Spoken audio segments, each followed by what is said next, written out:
모세는 이스라엘 백성들이 요단강 동편 모압 땅에 머물 때 이제 2달 후면은 그들이 가나안 땅을 정복해 나갈 때 하나님께서 어떻게 그들을 애굽에서 인도해 주셨는지, 또 광야 생활 가운데 그들을 어떻게 이끌어 주셨는지를 다시 한번 회상하고, 또 더 나아가서 하나님께서 시내산에서 주신 율법을 통해서 이스라엘 백성들이 어떻게 하나님을 예배하고 어떻게 하나님을 섬겨야 되는지를 설명하고 있습니다. 신명기에는 이렇게 모세의 모두 3편의 설교가 기록되어져 있습니다. 1장부터 4장까지가 모세의 첫 번째 설교의 부분이라면 4장 마지막 부분, 그래서 5장부터 또 28장까지는 두 번째 설교의 내용을 다루고 있습니다. 우리가 지금까지 나눴던 11장은 그 앞부분이죠. 5장부터 11장까지는 모세의 두 번째 설교의 서론과 같은 그 서론의 마지막 부분을 오늘 우리가 나누게 됩니다. 이제 모세는 이스라엘 백성들이 어떻게 하나님을 섬겨야 되는지, 하나님의 뜻은 무엇인지를 계속해서 반복해서 설명했었죠. 마음의 할례를 받고 목이 곧은 백성이 되지 않고 하나님을 사랑하고 하나님의 말씀에 순종하는 것, 그것이 이스라엘 백성들이 축복을 받는 비결이라고, 또 이스라엘 백성들이 그렇게 해야 된다는 것을 설명하고 있습니다. 어떻게 보면 이스라엘 백성들이 끊임없이 하나님 앞에 불순종하고 하나님을 거역하고, 그래서 결국 출애굽의 1세대라고 말할 수 있는 지금 이 말씀을 듣는 사람들의 부모 세대죠. 그 부모 세대는 결국 하나님의 말씀에 불순종함으로 하나님의 저주를 받아 광야 가운데 다 죽게 되고, 마찬가지로 출애굽의 2세대라고 말할 수 있는 이제 가나안을 정복해 들어가야 될 이 말씀을 듣는 사람들 역시, 그들도 역시 하나님의 말씀에 순종하면 축복을 받을 수 있지만, 하나님의 말씀에 불순종하고 가나안의 우상들을 섬기고 하나님의 말씀을 떠나 산다면 그들도 역시 하나님 앞에 저주를 받는다는 것을 말씀하고 있습니다. 신앙은 선택하는 거라고 말할 수 있습니다. 우리가 무엇을 선택하는가에 따라 그 결과가 달라지는 그것을 오늘 모세는 우리들에게 이야기합니다. 26절에서 28절의 말씀인데요, 같이 한번 26절에서 28절 말씀 다시 한번 읽어보겠습니다. 시작. 보라, 내가 오늘 너희 앞에 축복과 저주를 두었다. 내가 오늘 너희에게 주는 너희 하나님 여호와의 명령에 너희가 순종하면 복을 받을 것이요, 너희가 너희 하나님 여호와의 명령에 불순종하고 오늘 내가 너희에게 명령하는 길에서 떠나 너희가 알지 못했던 다른 신들을 섬긴다면 저주를 받을 것이다. 모세는 너희 앞에 축복과 저주를 두었다라고 이야기합니다. 두 갈래 길이 있는 거죠. 축복이 있고 저주가 있습니다. 우리는 다 축복을 좋아하지 저주를 좋아할 사람은 아무도 없습니다. 그런데 모세는 그 축복과 저주가 너희 앞에 있는데, 너희가 다 축복을 받기를 좋아한다면 너희는 하나님의 말씀에, 하나님의 명령에 순종하면 된다. 하나님의 명령에 순종하면 너희는 복을 받게 될 것이다 라고 얘기합니다. 그렇지만 너희가 하나님의 명령에 불순종한다면, 너희가 우상을 섬긴다면, 하나님의 말씀에서 떠나 다른 신들을 섬긴다면 너희에게 저주가 있을 것이다 라고 얘기합니다. 그 축복과 저주는 우리의 선택에 따라서 결정이 되는 것입니다. 하나님의 마음은 어제도 나눈 것처럼 은혜의 보좌입니다. 때를 따라 도우시는 그 은혜, 때에 맞춰 내려지는 그 봄비와 가을비를 우리에게 주기 원하시는 것이 하나님의 마음입니다. 하나님의 마음은 우리가 다 축복 가운데 거하고 은혜 가운데 거하고, 그리고 우리가 잘 되기를 원하는 게 하나님의 마음이에요. 그런데 그것을 선택하는 그 선택은 우리에게 주어진 것입니다. 우리가 아는 것처럼 가인과 아벨은 아담의 아들이죠. 똑같이 아담의 아들이었지만 가인은 살인을 택하고 아벨은 하나님 예배를 택하지 않습니까? 또 아브라함과 롯도 마찬가지로 순례자였죠. 그러나 아브라함은 하나님을 택하였지만 롯은 소돔과 고모라를 택하고 결국은 멸망당하지 않습니까? 맥스루케이더라는 목사님께서는 그런 글을 쓰신 게 기억이 나는데, 왜 예수님의 십자가에는 그 십자가는 세 개였을까? 예수님을 또 중앙에 두고 좌우로 강도들이 있었을까? 더 많은 숫자가 있지 않았을까? 왜 또 예수님은 딱 중앙에 있고 좌우로 나눠졌을까? 예수님 한편 강도는 예수님을 받아들이죠. 예수님을 모시죠. 그래서 그는 낙원에 이르지만 한편 강도는 예수님을 욕하고 그리고 자신의 죄값 가운데 결국 멸망에 이르게 되죠. 루케더 목사님은 우리에게 선택을 보여주는 게 아닌가, 마치 좁은 문과 넓은 문이 좁은 길, 넓은 길이 있는 것처럼 집을 질 때 예수님 반석에 지은 사람이 있고 모래 위에 지은 사람이 있는 것처럼 말이죠. 다윗과 사울도 이스라엘의 왕이었지만 사울 왕은 자기를 따라 결국은 멸망에 이르게 되고, 다윗은 우리가 아는 것처럼 하나님을 따라 위대한 이스라엘의 또 메시아의 조상이 되지 않습니까? 베드로와 유다도 예수님의 제자였지만 둘 다 실수를 하고 잘못을 했지만 베드로는 회개하고 돌이켜 주님 앞에 다시 기회를 얻는 이스라엘 또 초대교회의 위대한 지도자가 되어지지만, 가룟 유다는 결국 자기의 길을 가 사망 멸망에 이르는 그런 다른 길이 있죠. 신앙은 선택하는 것이죠. 하나님의 마음은 우리가 다 잘 되기를 원하고 우리가 은혜의 보좌 가운데 있기를 원하지만, 그러나 그 선택, 우리의 선택으로 너무 다른 길이 있는 거죠. 결과를 얻게 되는 것입니다. 오늘 말씀처럼 축복과 저주가 너희 앞에 있다, 선택하라고 얘기합니다. 사랑하는 성도 여러분, 바라기는 저도 그렇게 바라는데 하나님은 얼마나 더 그러시겠어요. 우리 모두가 다 말씀에 순종함으로, 하나님의 명령에 순종함으로 축복 가운데 거하는 저와 여러분 되기를 소망합니다. 그것이 우리에게 필요하죠. 너무나 당연한 얘기를 하지만 그런데 우리의 삶 속에서는 그게 쉽지 않은 것을 우리가 봅니다. 하나님의 말씀에 순종하는 것이 마치 아기가 이렇게 안전벨트를 싫어하는 것처럼, 이게 좀 없으면 좋겠다라고 하는 것처럼, 그렇게 생각하는 것처럼, 내 마음대로 하면, 내가 가고 싶은 대로 가면 더 좋을 것 같이 보여지는 그런 마음이지만 그렇지가 않은 거죠. 그것이 불편하게 느껴지지만 하나님의 명령을 지키고 규례를 따르고 그 말씀에 순종하는 게 불편해 보이지만 그것이 우리를 축복의 길로 인도해 주는 것입니다. 좁은 길이 협착해서 사람들이 찾지 않지만 그 길이 우리를 생명의 길로 인도하고, 넓어서 찾는 사람이 많지만 그 길이 멸망에 이르는 길입니다. 어떤 길이 좋은 길인가? 우리를 목적지로 인도하는 게 좋은 길이 아니겠습니까? 어떤 길이 바른 길이겠습니까? 우리를 하나님으로 이끄는 길이 바른 길이 아니겠습니까?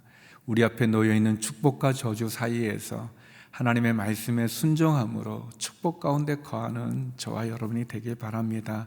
그러면서 모세는 너희가 가나안에 들어갔을 때 그리심산과 에발산이 있는데 그 그리심산과 에발산에서 너희는 축복과 저주를 선포해야 된다. 다시 한번 하나님의 말씀 앞에 너희는 결단해야 된다라고 얘기합니다. 우리 29절의 말씀을 같이 한번 나눠보겠습니다. 다시 한번 읽어보겠습니다. 29절입니다. 시작. 너희 하나님 여호와께서 너희가 들어가 차지하게 될 그 땅으로 너희를 들이실 때 너희는 그리심산에서 복을 선포하고 에발산에서 저주를 선포해야 한다.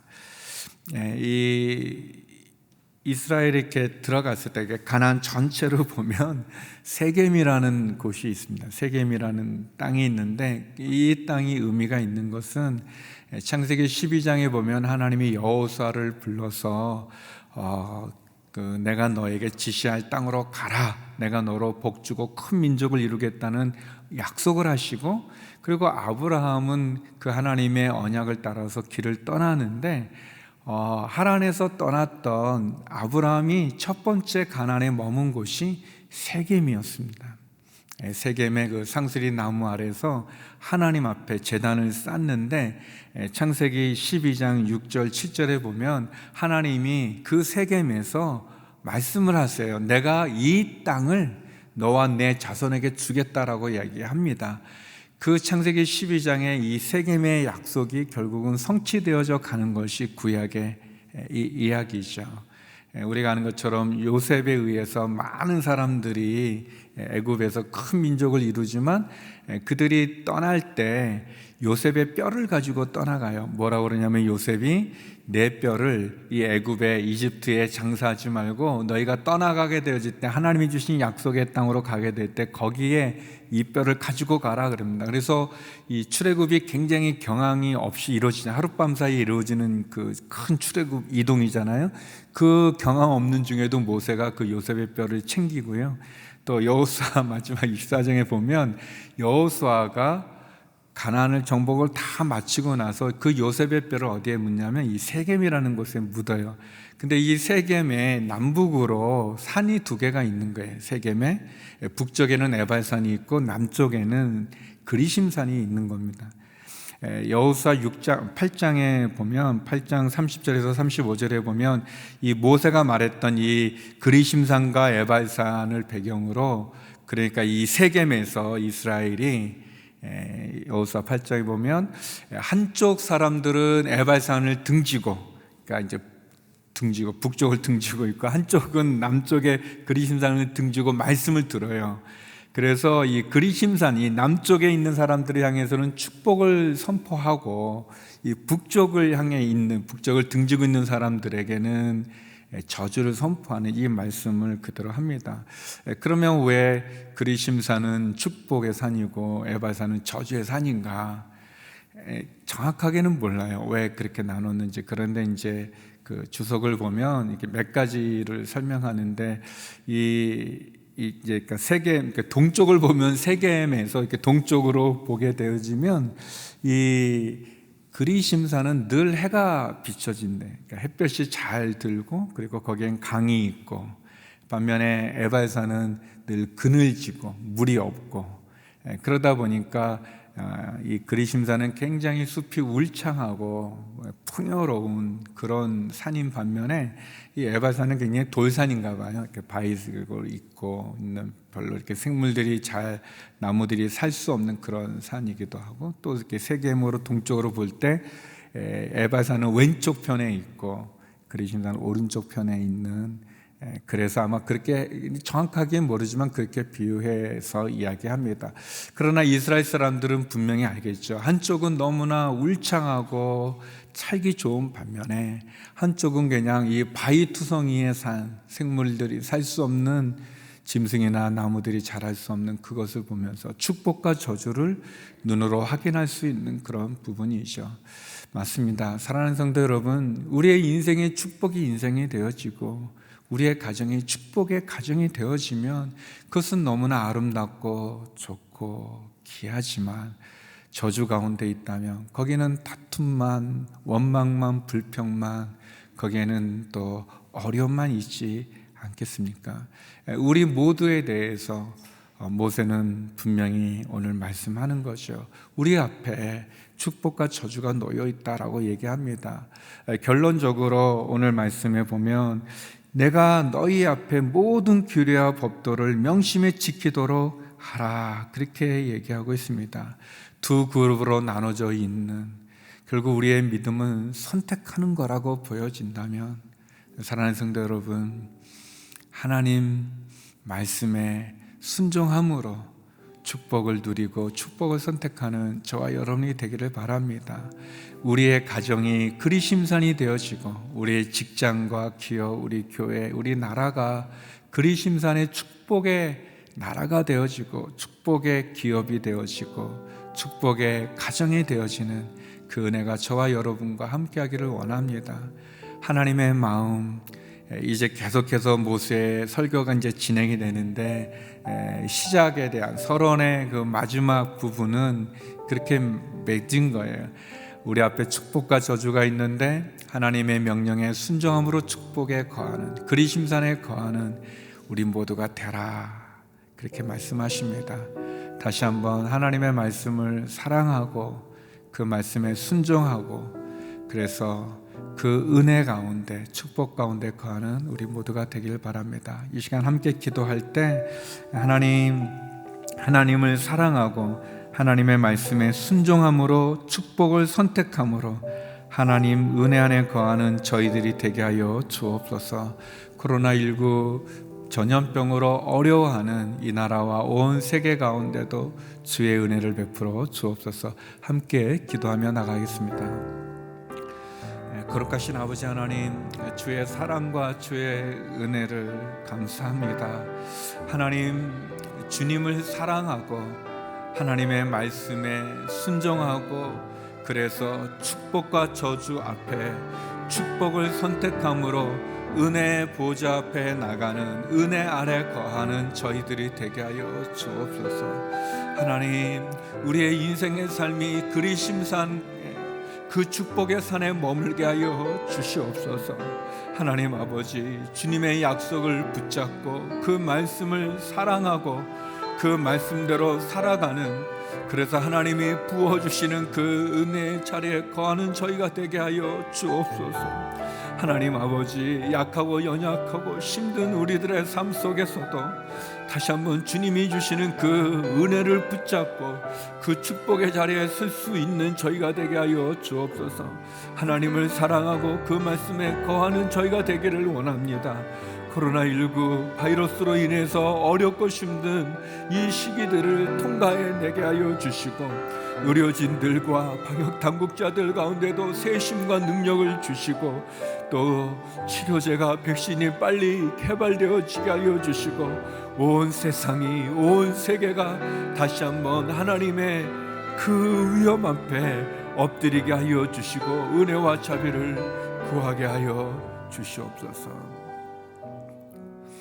하나님 아버지, 우리 앞에 놓여 있는 축복과 저주 앞에 하나님을 사랑하고 하나님의 말씀과 명령에 순종함으로 축복의 자리에, 은혜의 자리에 머무는 저희가 되게 하여 주옵소서. 하나님, 우리의 자녀들이, 우리의 가정이, 우리의 직장과 기업이, 우리 교회가, 이 나라, 이 민족, 온 세계가 주님 앞에 엎드리게 하여 주시고, 축복의 가정이, 축복의 기업이, 축복의 나라가 되게 하여 주시옵소서. 그리심산의 축복이 우리 가운데 머물게 하여 주시고, 다시 한번 하나님 사랑하고 하나님 말씀에 순종하는 저희들 되게 하여 주옵소서. 코로나19 바이러스로 인해서 두려움과 불안과 염려와 어려움과 극심한 고통 가운데 있습니다. 하나님, 더 이상 확산되지 않게 하여 주시옵시고, 확진자들은 치료와 회복을 경험케 하여 주시옵시고, 의료진들과 방역당국자들에게 세심과 능력을 주셔서 특별히 어렵고 힘든 저 미국과 남미와 일본 가운데도 하나님 큰 은혜를 내려 주옵소서. 하나님, 육체의 약한 가운데, 연약한 가운데 있는 성도들이 있습니다. 우리 환우들을 긍휼히 여겨 주셔서 치유하여 주시고, 은혜의 빛을, 회복의 빛을, 치유의 강선을 발하여 주시옵소서. 경제적인 어려움에 있는 그런 분들에게도 하늘의 창고를 열어주시고 살아갈 힘과 일용할 양식을 허락해 주시옵소서. 눈물로 부르짖는 성도들의 기도에 응답하여 주옵시며, 이 시간 세계 곳곳에 흩어져 복음을 전하는 선교사님들에게도 함께하여 주시옵소서. 이제는 우리 주 예수 그리스도의 은혜와 아버지 하나님의 그 크신 사랑과 성령의 교통하심이 축복의 산, 축복 가운데 거하기를 소망하는 머리 숙인 주의 성도님들 가운데, 이 나라 이 민족 선교사님들 가운데 이제로부터 영원히 함께 없길 간절히 축원하옵나이다. 아멘.